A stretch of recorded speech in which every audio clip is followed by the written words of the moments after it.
Hey, it's Monica.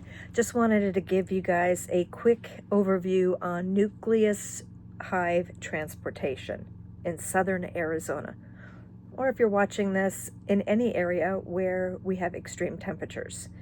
So most of the time, in order to keep the cost of a nuke reasonable,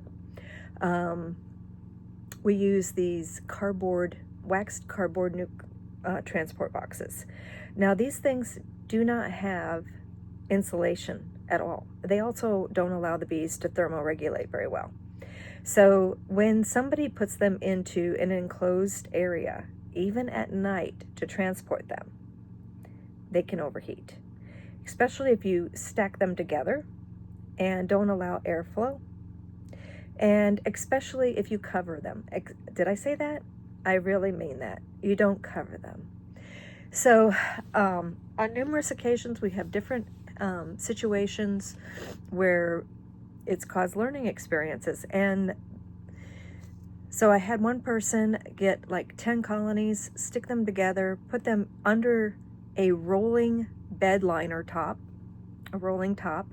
And though the temperatures of the day were around 85 degrees, the bees inside that black rolling bed liner, the black rolling top, not bed liner, but you guys know what I'm talking about, right? The hard rollers that come across the top of the bed of your truck. They enclose the bees in that. When the sun is beating down on them, they overheat.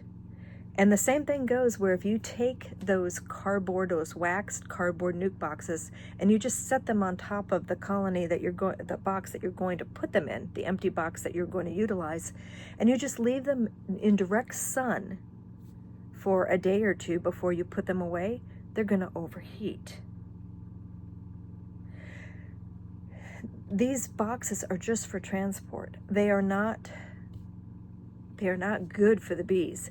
So there's options, and I have that on my website for the plastic nuke boxes that allow more thermoregulation, and also to purchase or bring your own nuke net.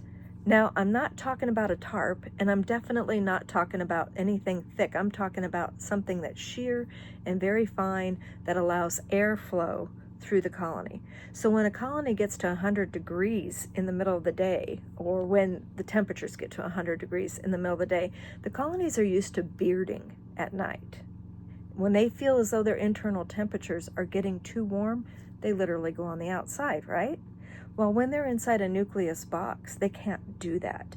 And so if your transport time is longer than like an hour, they start cooking in there. And so then when you open them up, the next day they're going to be absconding. They're going to be leaving.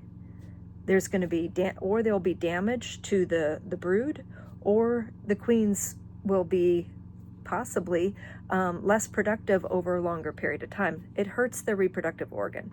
So basically, to prevent overheating, they need to be in an air-conditioned location on transport in the Southwest. So I'm talking about the inside of your vehicle. Yeah, with you on the inside of your vehicle. And this way, you can hear when the hive becomes stressed. Literally, when they're in the cardboard nuke box and they're in your cab or in your vehicle with you, and you start to hear a bunch of and loud humming.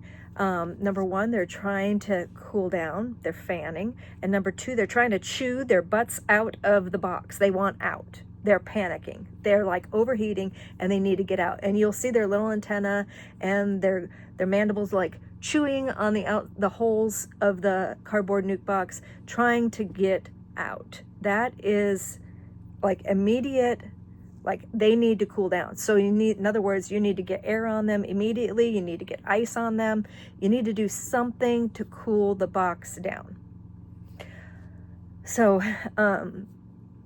this is a fairly common issue that happens in southern Arizona, and a lot of new beekeepers, or even a lot of seasoned beekeepers, blame the person that's creating the Nucleus box, saying that they didn't put quality box together.